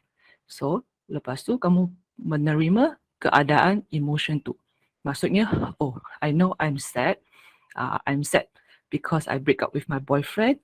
So this is what going on. Lepas tu jangan menafikan, menerima. So I accept that. Macam saya menerima bahawa saya sedih. Lepas tu memang untuk mengawalkan, kita kena terima diri sendiri. Lepas tu bagi masa untuk emosi tu proses. Lepas tu jangan cakap, oh saya tak sedih, saya mesti sihat, saya mesti happy. Yang tu cara yang salah lah. Kita kena macam mengenal pasti, lepas tu menerima. Saya sedih, tapi saya sedih untuk 2 minggu. Lepas tu saya akan cari cara yang untuk moving on. Kalau saya masih rasa sedih, apa yang saya patut buat? Yang tu macam communication dengan sendiri lah. Connecting to self. Okay, kita pemerhati emosi diri sendiri. Mungkin hari ini saya sedih. Apa yang saya telah buat hari ini. Macam kind of like kita buat diary setiap hari. Lepas tu, kalau memang sedih, apa yang kita boleh buat untuk menyampaikan emosi dengan baik. Contohnya, saya hari ini punya sadness kan, kalau 0 sampai 10 semalam tu 4. Hari ini sangat terlampau sedih. Sudah break up, lepas tu ada stres kat tempat kerja lagi. Macam mana saya nak kurangkan stres? Hari ini punya skor macam 8, terlampau sedih. So saya pergi exercise. I give my friend a call supaya boleh mengeluarkan emosi dengan baik. So tadi sudah bincangkan, emosi tu is tak ada baik atau buruk. It is normal to feel both good and also bad emotion. Tapi apa yang baik atau buruk adalah cara express emotion. Maksudnya kita boleh pilih cara untuk menyampaikan geram. So, kalau kita rasa sedih, kita boleh macam nangis-nangis, pergi gaduh-gaduh, atau kita boleh buat tingkah laku yang baik macam exercise, berkongsikan dengan orang lain untuk keluar express emotion tu. Atau dalam senario ni, orang ni patutnya like dia ada anugerah kat convo kan, sebenarnya perkara yang happy. Tapi lepas tu dia buat something that is not good. So this is actually shows that that's how the way you can bring out your emotion. Kalau tinggal laku tu buruk, orang kat sekeliling pun tak happy, so they cannot share the joy, the happiness. So actually yang cakap tu senang, tapi untuk mengawal ke menguruskan emosi dan seterusnya tinggal laku tu memang kita setiap orang pun tengah belajar macam mana nak how to say handle or mengekspreskan emosi dengan cara yang sangat baik. So kalau anda rasa kamu suka atau tidak boleh berbincang mengenal masti ke menamakan emosi diri, atau yang emosi negatif tu terlampau panjang ke, terlampau intensif, kekuatan yang lama, atau start menyebabkan kamu melibatkan dalam aktiviti yang tidak bagus macam guna substance ke, mabuk ke, macam spend a lot of money. So this is the time you should seek for professional help. So this is another point for self-care. What can I control? I can control my thought, my emotion, and my behavior. Okay. So semua orang kita ingat 3C lah. Kita boleh mengawal, kita boleh pilih, that there are choices and we can choose. You can control the choices and you can choose. We can only control ourselves but not the others lah. Memang susah nak yang ni cakap senang tapi susah. Tapi what you can control is how you react to the things and the person lah. Kita tak boleh macam minta bos tu sentiasa baik, tak marah. Kita tak boleh minta macam suami atau pasangan tu sentiasa memahami. Tapi kamu boleh pilih macam mana cara nak untuk react ke balas kepada tu. Okay, so yang ni the circle of control. Apa yang kita boleh control dalam kawalan saya, kita control and kita fokuskan. Apa yang saya cakap, cara yang saya mengawal diri, tindakan saya, cara saya jaga diri. Yang luar dari kawalan tu, contohnya cuaca, perkara yang sudah berlaku, apa yang orang lain cakap, yang tu tidak dapat terkawal. So kalau kita rasa sedih, geram, marah, kalau hujan, kita terus rasa marah, yang tu akan menyebabkan emosi, terus rasa marah, lepas tu akan mengganggukan macam fikiran. Oh, semua tu tak baik. Yang Malaysia tak baik. Lepas tu tinggal aku pun, oh dia akan macam pergi tempat lain pun tak tegur orang sebab dia mood tak baik. So, this is what I want to tell lah. Kita cuba mengawalkan emosi, fikiran dan tingkah laku diri. Okay, so sampai ke kesimpulan, self-care atau penjagaan diri itu sangat penting. Anda layak dan berhak untuk ada self-care diri sendiri untuk setiap hari. It's not selfish, bukan mementingkan diri, tapi yang tu keperluan semua orang. Emosi tu normal dan penting. Emosi tu tak ada baik ke buruk, tapi yang baik atau buruk dia berkaitan dengan apa yang kamu laku, apa yang kamu buat tinggal laku yang menyampaikan emosi tu.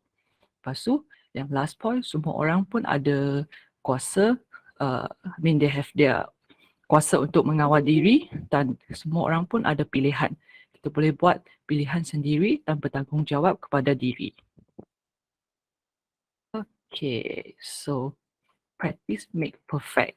Mungkin satu hari tidak dapat mencapai yang semua ni, tapi lama-lama kita boleh dapat cara strategi self-care yang menyesuaikan untuk setiap orang sendiri. Okay, sekian, terima kasih. So far, I come to the end of my presentation. Kalau apa soalan boleh letak dalam chat box lah, nanti kita boleh jawab. Thank you. Okay, baik, terima kasih kepada Dr. Chong yang sudah menyampaikan slide on time 10-1 minit. So kesimpulan daripada apa yang disampaikan tadi Dr. Chong, 3 perkara lah. Pertama self care, kedua adalah emosi. Okey, semua emosi adalah normal. Nombor 3 adalah kita kena tahu apa yang dalam hidup ni ada 2 perkara. Ada perkara yang kita boleh kawal, ada perkara yang kita memang tak boleh kawal. Okey. Seperti perkara yang kita tak boleh kawal, ini sekarang COVID dah turun. Tiba-tiba nanti naik ke atau jadi apa, tu adalah perkara yang kita tak boleh kawal. Tapi apa perkara yang kita boleh kawal? Kalau ada simptom kita self check. Kalau positif nak buat macam mana kan?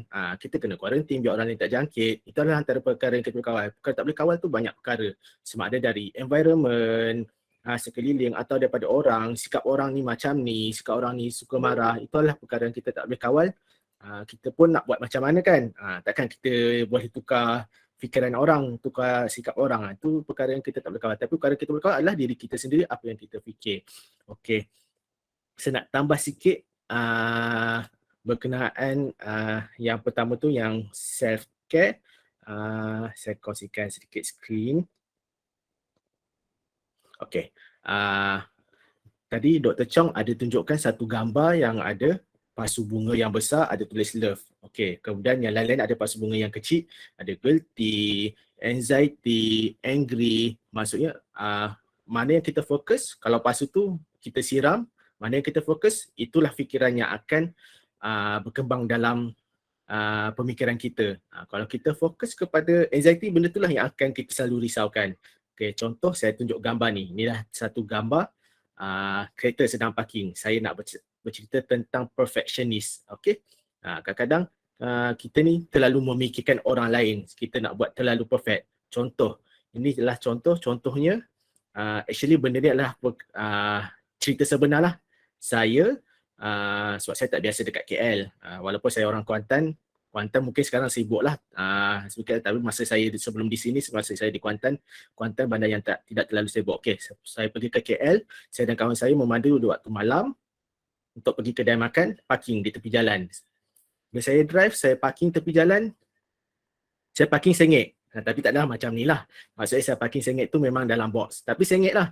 Saya keluar kereta, masuk parking, keluar kereta, masuk parking, keluar kereta, masuk parking, nak bagi nampak straight.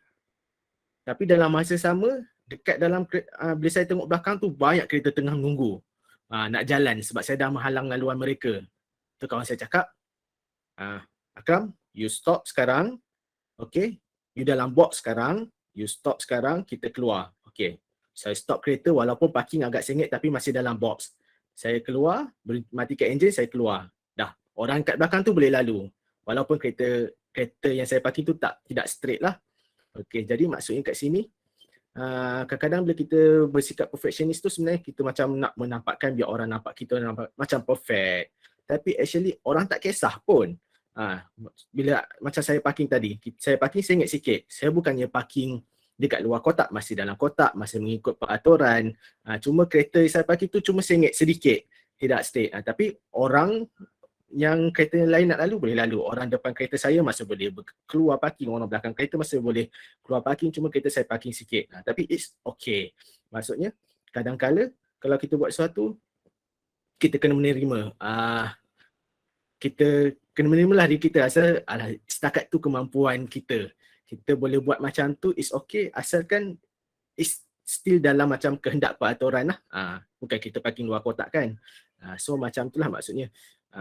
Kadang-kadang kita kalau terlalu memikirkan perkara lain, benda itulah yang akan selalu bermain dekat dalam fikiran kita. Okey, kemudian salah itu berkenaan perfectionist lah. Mungkin kalau ada antara anda yang kadang-kadang risau terlalu dengan fikiran perfectionist dia, mungkin boleh fikir macam tu. It's okay jadi benda ni tak menyusahkan orang lain. Bila rasa tak menyusahkan orang lain, it's okay. Biarkan benda tu seperti itulah, asalkan still dalam peraturan, tak menyusahkan orang lain. Okay. Kemudian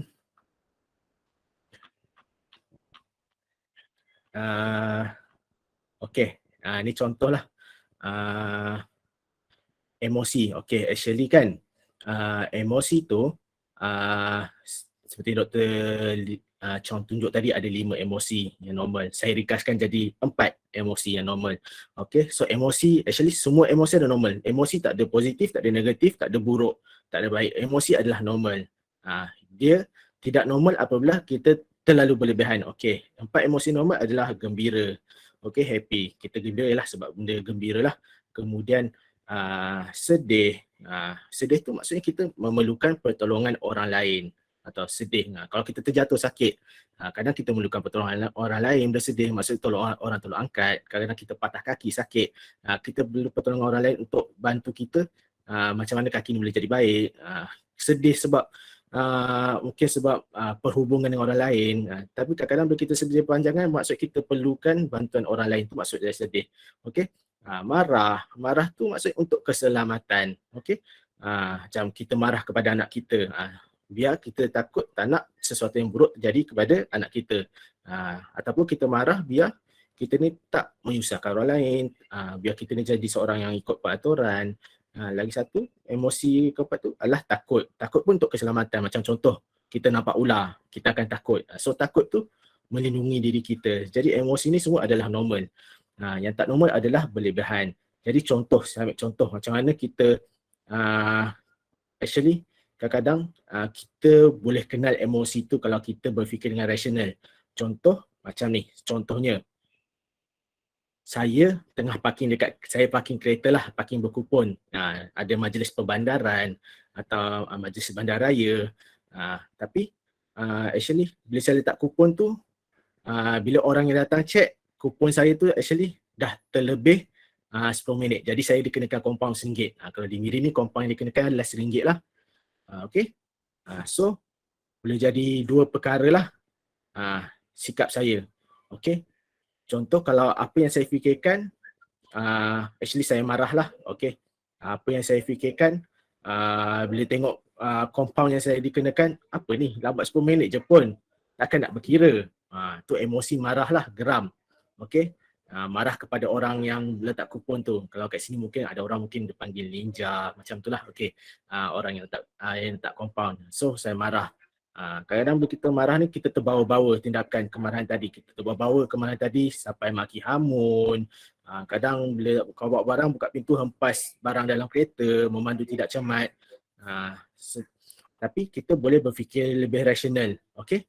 Actually kan, sebenarnya kan, bila kita kita terlambat 10 minit tu, actually bila kita marah tu, sebenarnya kita marah pada diri sendiri. Tahu?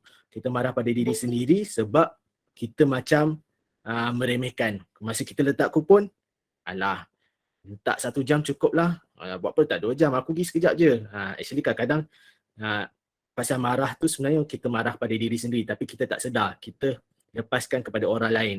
Kalau kita sedar, actually kita tahu, oh sebenarnya kita marah pada diri sendiri. Jadi kita tahu benda ni sebenarnya, silap aku sebenarnya. Patut tadi aku tak 2 jam, 60 sen je pun, kenapa aku berkira sangat. Tapi bila kita berfikir dengan rasional, nasib baik, alah, kompaun RM1 je, bukan kena RM10 je pun. So kita akan jadi, lepas tu kita akan jadi lebih tenang.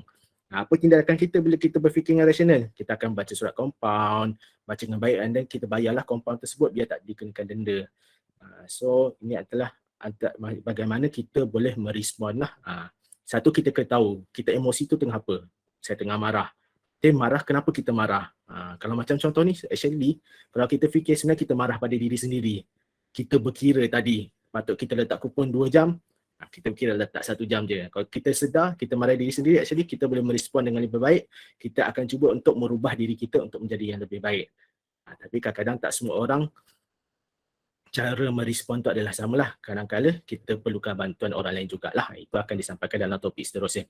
Okey, saya beri masa waktu rehat. Saya berkongsilah sedikit. Okey.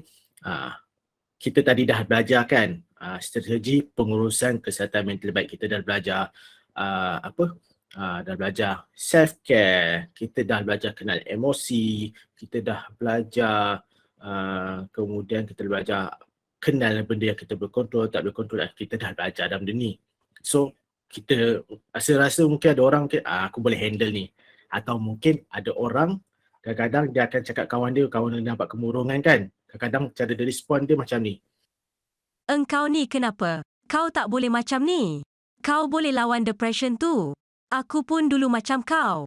Kalau aku boleh, takkan kau tak boleh? Actually kita kena tahu sebenarnya tak semua orang adalah sama. Okey, contoh gambar ni lah. Okey. Ini gambar kita, gambar orang tengah nak tukar tayar kereta kan. Cara dia ni betul ke tak betul? Okey, mungkin saya ambil satu analogi. Okey. Kita semua yang ada lesen kereta, masa kita belajar ambil lesen kereta, kita mesti belajar kan cara nak tukar tayar kan. Semua kita mesti belajar cara tukar tayar. Kadang-kadang lesen tu kita dah ambil 10 tahun lepas, 20 tahun lepas, 30 tahun lepas, kita mesti belajar cara tukar tayar. Tapi adakah semua kita kat dalam ni yang ada lesen kereta pernah tukar tayar kereta sendiri? Mungkin ada lah cakap aku pernah tukar tayar kereta sendiri, tak payah pertolongan orang lain. Tapi mungkin dah driving 20 tahun pun still bukan nak cakap tak pandai tukar, tapi sebab kita bernasib baik. Kita bernasib baik, tayar tak pernah rosak, so kita tak pernah kena tukar tayar sendiri. Okey, cuba bayangkan anda 20 tahun yang lepas anda belajar cara tukar tayar, tiba-tiba anda sorang-sorang tayar kereta tiba-tiba rosak. Masa tu boleh tak tukar tayar sendiri? Tapi mungkin ada orang kan, alah apa susah sekarang ni YouTube, buka je YouTube kita tengok, belajarlah cuba. Okey, belajar untuk cara tukar tayar. Mungkin ada orang boleh lah macam tu. Tapi kadang-kadang ada orang dia tak dapat tukar tayar kereta tu bukan sebab dia tak pandai, tapi sebab badan dia terlalu kecil. Buka bonet, nak angkat tayar kereta pun rasa susah. Nak angkat tayar kereta pun susah, macam mana nak tukar tayar kereta? Kan? Bukan sebab dia tak pandai, tapi sebab dia tak mampu. Bila tak mampu, macam mana dia tukar tayar kereta? Dia perlukan pertolongan orang lain. Sebab tu kita sebutkan, tak semua orang sama. Ada orang memang dia boleh kawal emosi, dia boleh handle, dia tahu, wah aku ni sedih, tak apa. Sedih ni sekejap je, aku sedih, nanti aku akan cuba move on. Okay? Aku akan cuba cari cara untuk atasi sedih aku. Maybe ada orang dia boleh pergi travel sana sini sebab dia ada duit. Tapi tak semua orang sama. Sebab tu kita kena faham, tak mungkin diri kita, mungkin orang-orang kita kenal, tak semua orang sama. Macam contoh tadilah, saya nak tukar tayar bukan sebab dia tak pandai, tapi sebab badan dia terlalu kecil. Badan terlalu kecil, nak angkat tayar pun tak lepas, macam mana nak tukar tayar kereta sendiri. Okay. Tapi ada orang mungkin dia belagak lah, dia belagak. Alah, aku bukan setakat tukar tayar kereta sendiri. Tukar tayar kereta orang lain pun dah banyak kali aku buat. Tak ada hal, dah biasa. Benda ni senang je. Okay, saya ambil satu contoh yang lain.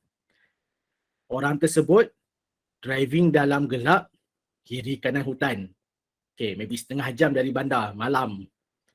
Okay, malam.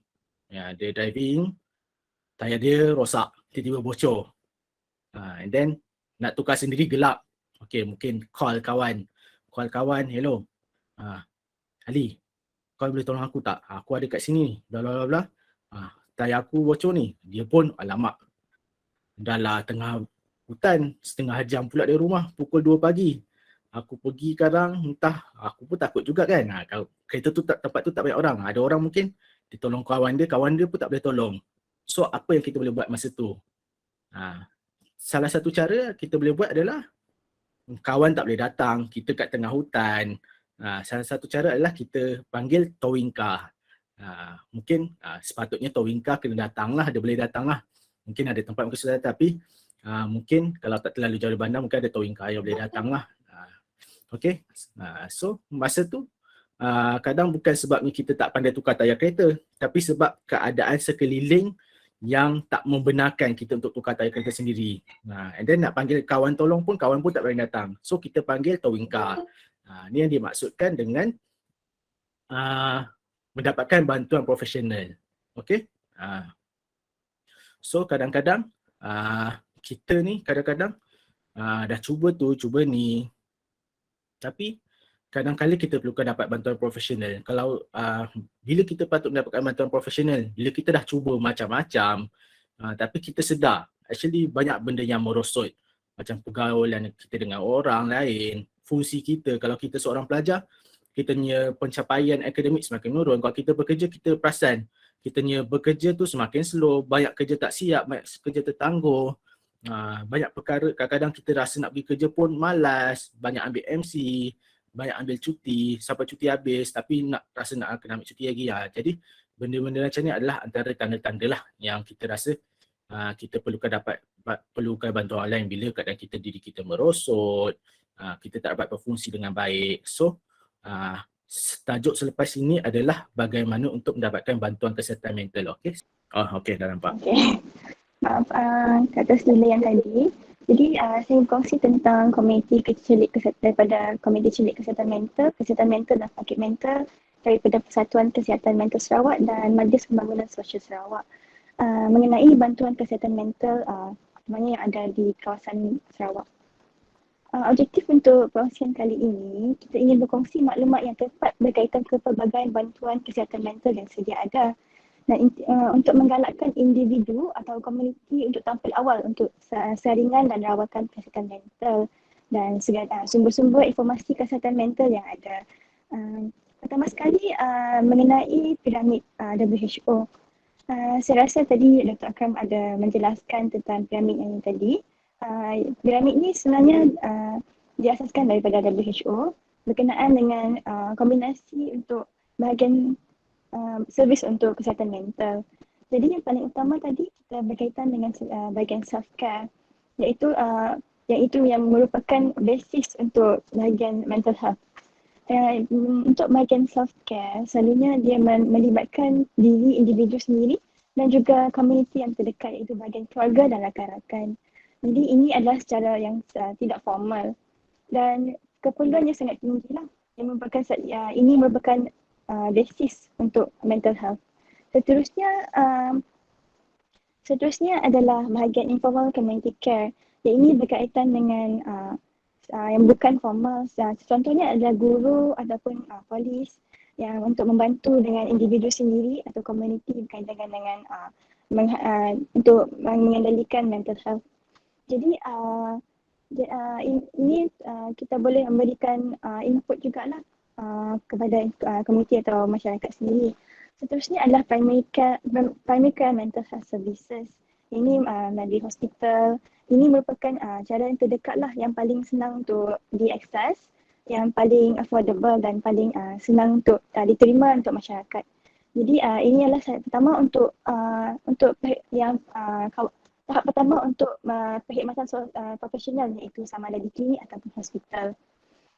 Seterusnya community mental health services dan psychiatric services in general hospital. Jadi untuk bahagian community selalunya kita akan pergi kepada kawasan community dan berhadapan dengan kawasan masyarakat. Seterusnya yang bahagian orange lah. Seterusnya di sebelahnya adalah bahagian psychiatric services in general hospital. Yang itu kita memberikan servis untuk psikiatri di kawasan hospital umum.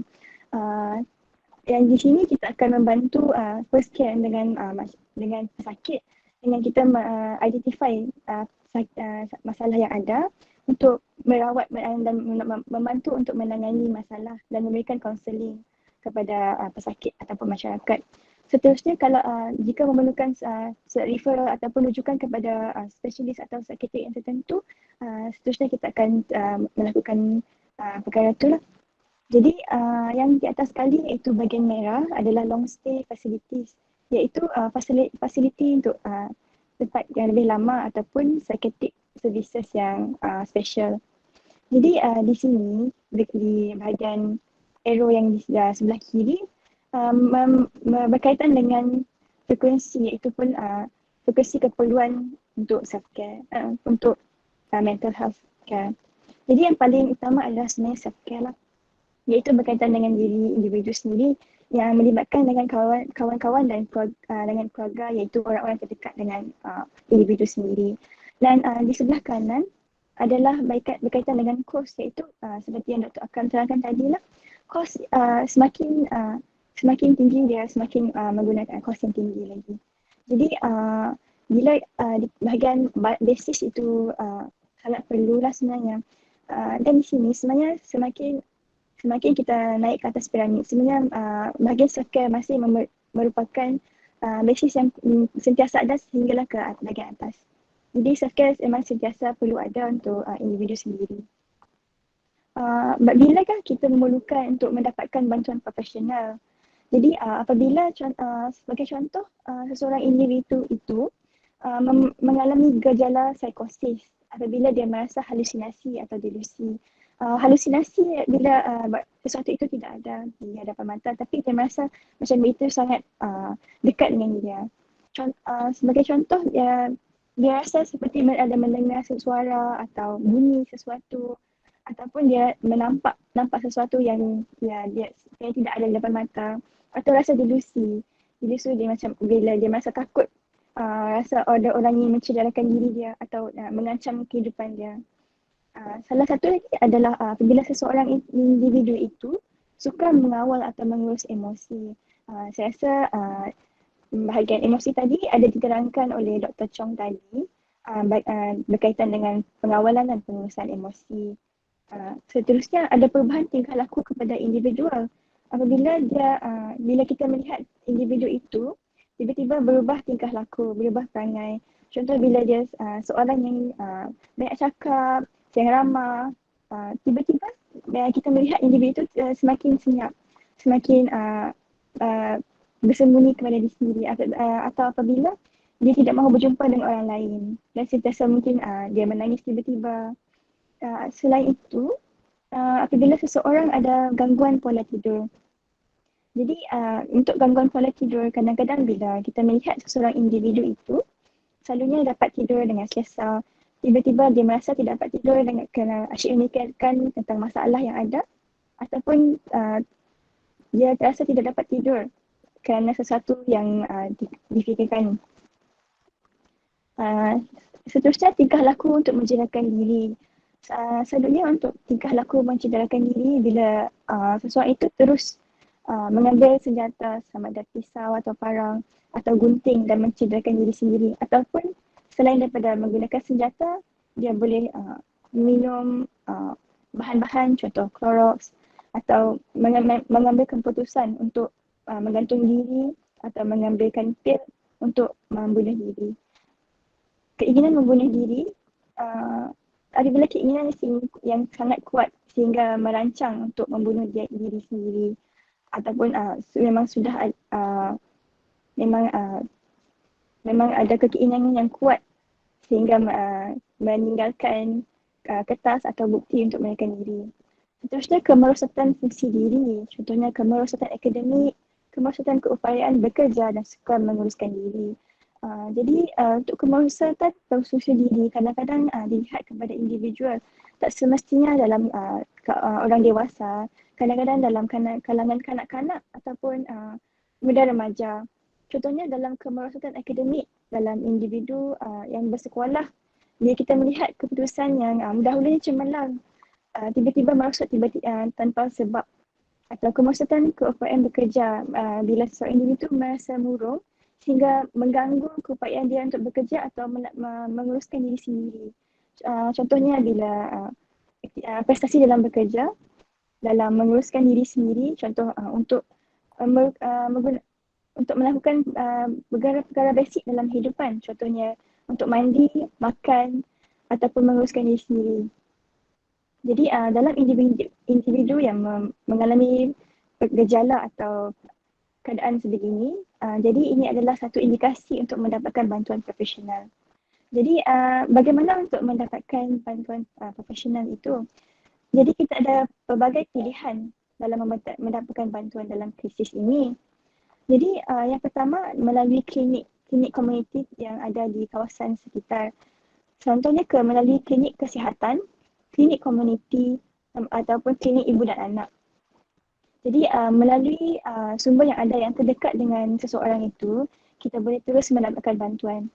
Yang kedua melalui pusat perubatan swasta atau klinik swasta. Jadi tidak salah untuk seseorang individu jika dia merasa dia lebih selesa dengan mendapatkan pusat perawatan daripada pusat perubatan swasta, dia boleh terus pergi bahagian swasta. Seterusnya, melalui Pusat Kesihatan Mental Masyarakat iaitu Mentari. Jadi untuk kawasan Mentari, saya akan terangkan lebih lanjut dengan berkenaan dengan Mentari. Kerana di Sarawak sendiri kita ada Pusat Kesihatan Mentari yang terlibat dengan kesihatan mental masyarakat yang ada dalam sebahagian kawasan. Seterusnya Jabatan Kecemasan yang ini berkaitan dengan kawasan hospital jika dekat dengan kawasan berdekat dengan kawasan tempat tinggal masing-masing. Seterusnya rujukan temujanji di klinik pakar psikiatri di hospital. Sebenarnya melalui rujukan melalui Jabatan Kecemasan ataupun melalui klinik sendiri dan melalui rujukan seterusnya untuk berjumpa dengan klinik pakar sendiri di kawasan hospital. Di sini melalui rujukan temujanji, pesakit terus berjumpa dengan pakar psikiatri dan untuk membantu pesakit sendiri dalam menangani masalah individu tersebut. Sama ada kita akan mendengar pesakit, memberikan kaunseling ataupun melalui ubat-ubatan. Seterusnya melalui keadaan bantuan. Sebagai contoh, apabila individu tersebut tidak ada akses terhadap mana-mana klinik kesihatan atau pusat perubatan sama ada swasta atau kerajaan, dan kawasan yang tidak ada akses dengan bahagian hospital. Jadi ataupun apabila ada limitasi dalam keadaan contoh seperti masa yang sangat singkat. Contohnya pada waktu tengah malam, pesakit atau individu tersebut boleh menghubungi pihak berkenaan menggunakan talian bantuan. Seterusnya untuk nombor 1 hingga nombor 6 saya akan terangkan lebih lanjut di slide seterusnya. Jadi ini adalah pendekatan rawatan melalui model biopsykososial dan kerohanian. Bagi pendekatan rawatan dalam slide ini, saya rasa Dr. Frederick dan Dr. Akram ada menerangkan tentang model ini. Jadi kita ada beberapa model sama-sama, iaitu biologi melalui ubat-ubatan, psikologi melalui kaunseling dan terapi relaksasi, sosial melalui rehabilitasi psikososial, di mana kita melibatkan interaksi secara sosial, pengurusan kendiri, sokongan pendidikan, pekerjaan, pengurusan kewangan dan perumahan. Seterusnya melalui kerohanian yang berkaitan dengan individu tersebut. Jadi untuk ubat-ubatan, kita tidak semestinya seseorang itu bila berjumpa dengan doktor bahagian psikiatri terus dirawat melalui ubat-ubatan. Selalunya ini berkaitan dengan keperluan individu tersebut. Seterusnya untuk bahagian psikologi. Untuk psikologi, kita akan memberi untuk kaunseling dan terapi relaksasi kepada individu tersebut.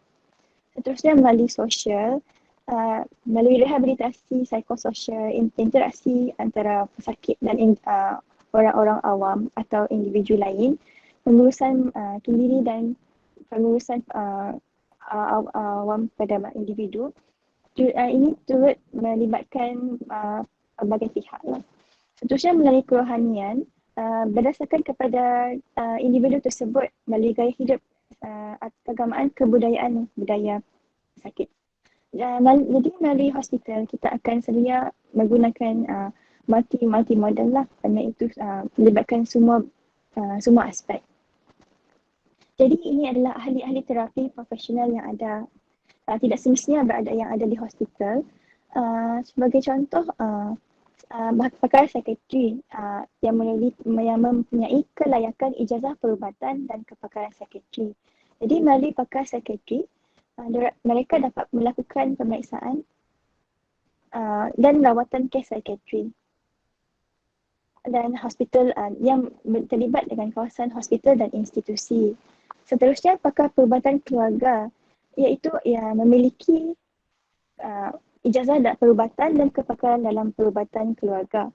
Jadi untuk pakar perubatan keluarga, mereka boleh melakukan pemeriksaan dan rawatan kes psikiatri yang tahap ringan. Dan selalunya mereka berada di klinik kesihatan dan dapat merujuk kes tersebut kepada pakar psikiatri. Seterusnya adalah bahagian pegawai perubatan ataupun medical officer. Mereka memiliki ijazah perubatan dan selalunya berada di kawasan klinik kesihatan ataupun bahagian hospital. Jadi untuk bahagian pegawai perubatan, mereka dapat melakukan salinan dan pemeriksaan kepada pesakit, membincang dan merujuk kes dengan pakar ataupun melakukan rawatan awal terhadap pesakit. Yang seterusnya adalah ahli psikologi klinikal atau clinical psychologist. Memiliki ijazah psikologi dan kepakaran psikologi klinikal. Jadi selalunya clinical psychologist berada di kawasan hospital dan mereka dapat melakukan pemeriksaan dan diagnosis dengan pasien, dengan pesakit dan membincangkan kes dengan pakar psikiatri. Mereka selalunya berada di kawasan atau institusi tertentu yang berkaitan dengan bahagian psikiatri dan dapat memberikan rawatan psikoterapi. Tetapi untuk bahagian ahli psikologi klinikal, mereka tidak akan memberikan ubat kepada pesakit,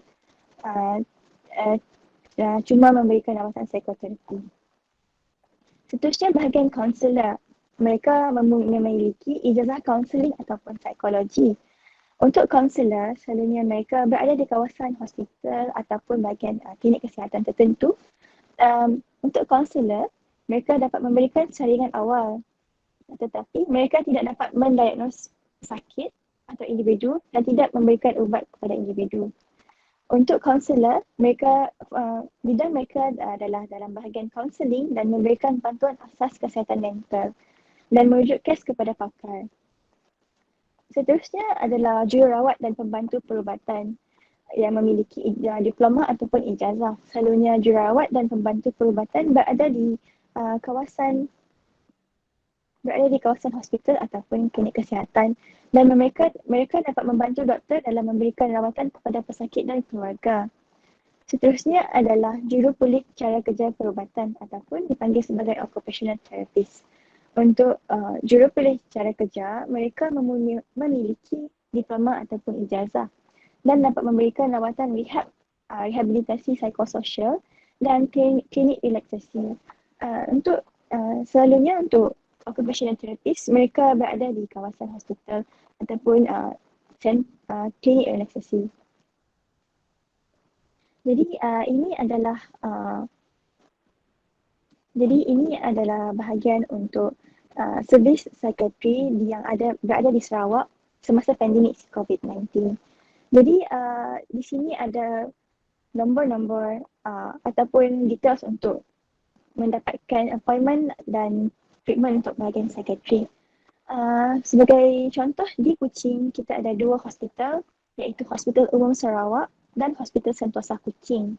Di sini kami ada letak nombor dan nombor email dan Facebook untuk individu mendapatkan bantuan ataupun rawatan. Selalunya bahagian hospital mereka dapat dihubungi selalunya semasa waktu pejabat. Contoh daripada pukul 8 hingga pukul 5 daripada hari bekerja, hari Isnin dan hari Jumaat. Di Serian ada hospital Serian. Juga dapat dihubungi melalui nombor telefon atau tulis ke kawasan hospital. Begitu juga dengan kawasan Salike, Sibu dan Bintulu. Untuk kawasan contohnya di kawasan Hospital Miri ataupun Bintulu, kita juga ada fasiliti itu dipanggil sebagai mentari yang dapat membantu komuniti dalam menangani masalah psikiatri. Selain itu, selain dapat dihubungi melalui nombor telefon, sebahagian kawasan juga dapat dihubungi melalui Facebook ataupun website. Sebagai contoh, Hospital Umum Sarawak dan Hospital Sentosa Kuching dan Hospital Miri. Selain daripada itu, untuk kawasan mentari di Miri dan Bintulu dapat dihubungi melalui Facebook dan WhatsApp. Okay. Ini adalah contoh-contoh klinik kesihatan ataupun klinik-klinik komuniti dan ibu dan anak yang terdekat dengan anda. Sebagai contoh, klinik kesihatan Miri, Krokong, Kidurong yang ada di Bintulu dan juga klinik kesihatan Batu Kawah yang berada di Kuching. Jadi selain itu, jika menjadi pilihan kepada individu, anda boleh menghubungi pakar psikiatri atau pakar psikologi dan konselor bahagian swasta. Sebagai contoh, di Kuching kita ada Klinik Peramai Kuching dan BMC Kuching, Pusat Perubatan Borneo Kuching. Sebegitu juga dengan kawasan-kawasan lainnya.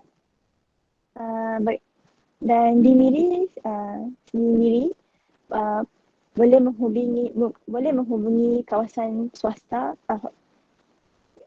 pusat swasta sebagai contoh Hospital Columbia ASEAN Miri, MCMC iaitu Pusat Perubatan Bandaraya Miri, DMC Miri dan Klinik Peramai Miri. Jadi kepada sesiapa yang ingin mengambil nombor ataupun rasa perlukan nombor ini, Encik atau Puan boleh screenshot lah. Jadi saya akan teruskan dengan slide seterusnya. Jadi ini melalui klinik swasta keluarga atau klinik panel pilihan anda. Untuk pilihan klinik swasta atau klinik keluarga atau panel pilihan, ini bergantung kepada individu sendiri mengikut keperluan availability ataupun kehendak individu itu sendiri. Sebagai contoh, jika individu mengalami kecemasan psikiatri, sebagai contoh gangguan psikosis, seperti yang saya beri contoh tadi, individu tersebut mengalami halusinasi atau delusinasi, memiliki tingkah laku agresif apabila seseorang terus tiba-tiba berkelakuan agresif terhadap orang lain atau diri sendiri, mencederakan diri ataupun mencederakan orang lain, ataupun melakukan tindakan untuk membunuh diri atau percubaan untuk membunuh diri. Jadi apabila perkara ini berlaku, terus datang segera ke Jabatan Kecemasan yang berdekatan. Ini pula adalah nombor ataupun kontak untuk Pusat Kesihatan Mental Masyarakat yang kita bagi mentari. Jadi di Putrajaya kita ada nombor, ada Facebook dan nombor WhatsApp ataupun nombor telefon. Begitu juga untuk Bintulu dan di Jalan Oya Sibu kita ada nombor telefon. Untuk sesiapa yang ingin untuk mendapatkan hubungan lebih lanjut, boleh ambil gambar atau screenshot untuk slide ini.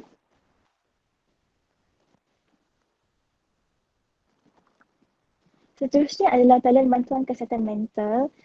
Kita ada berikan website dan juga untuk sites untuk Google untuk talian bantuan kesihatan masyarakat.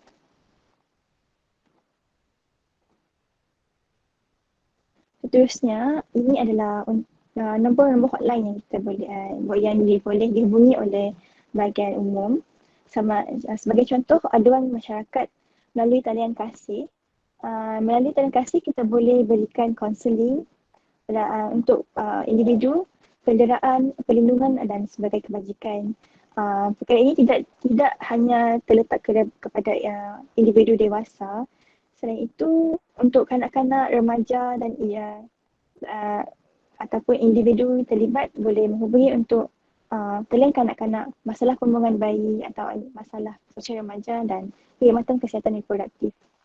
Selain itu, selain daripada menghubungi melalui telefon, encik ataupun boleh berhubung melalui WhatsApp. Selain itu, untuk Jabatan Kebajikan Masyarakat Sarawak, kita boleh dihubungi melalui nombor telefon ataupun WhatsApp.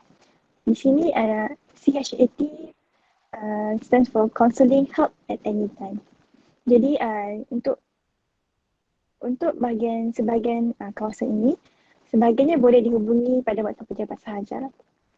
Selain itu, untuk dua link yang diberikan di bawah, ini adalah untuk DAS. Iaitu bila untuk individu sendiri seperti yang Dr. Frederick terangkan tadi, untuk menilai diri sendiri berkaitan dengan masalah. Contohnya ini kita boleh berikan dalam bahasa Melayu dan bahasa Inggeris. Seterusnya untuk bahasa Cina dan bahasa Iban. Ini adalah nombor hotline untuk Defenders KL untuk individu yang rasa ingin membunuh diri atau rasa stres tidak dapat menahan perasaan untuk percubaan untuk membunuh diri. Jadi untuk nombor ini kita ada berikan dua nombor, iaitu satu yang berpusat di Kuching dan satu lagi berpusat di Kuala Lumpur. Untuk befrienders di KL, nombor ini adalah 24 jam. Jadi tidak ada limitasi untuk masa. Melainkan seterusnya untuk di Kuching, nombor yang ada tertera dapat dihubungi daripada pukul 6.30 sehingga pukul 9.30. Dan mereka juga ada link iaitu melalui website ataupun email. Seterusnya untuk bahagian COVID, terutamanya untuk individu yang terasa dia perlukan sokongan secara psikologi atau psikososial, kita juga memberikan nombor untuk dihubungi. Di sini ada 4 nombor dan ini sampai terkini beroperasi daripada hari Isnin hingga Jumaat daripada pukul 8 pagi hingga 5 petang, iaitu pada waktu pejabat. Jadi perkhidmatan ini dikendali oleh petugas psikologi KKM dan sukarelawan Mercy. Seterusnya adalah Buddy Bear. Buddy Bear ini adalah talian bantuan untuk kanak-kanak dan remaja yang diberi untuk berkongsi masalah kerisauan. Terutamanya bila kanak-kanak atau remaja ini merasa takut ataupun merasa mereka tidak dapat menghubungi pihak tertentu melalui sama ada melalui hospital sendiri atau pergi klinik kesihatan. Jadi mula-mula Buddy Bear ini sebenarnya diasaskan semasa zaman COVID, pada permulaan COVID dan diteruskan sehingga kini. Tetapi mereka juga dapat dihubungi melalui Facebook, iaitu buddybear.humankind. Untuk nombor talian ini, dia terbuka setiap hari daripada hari Isnin hingga Ahad, tetapi daripada pukul 12 hari hingga 12 malam. Selain itu, informasi mengenai kesihatan mental dapat dilayari melalui Facebook tertentu. Sebagai contoh, Facebook laman media Mental Health Association of Sarawak, Facebook Mentari Bintulu, Mentari Miri dan Telegram Info Kesihatan Mental.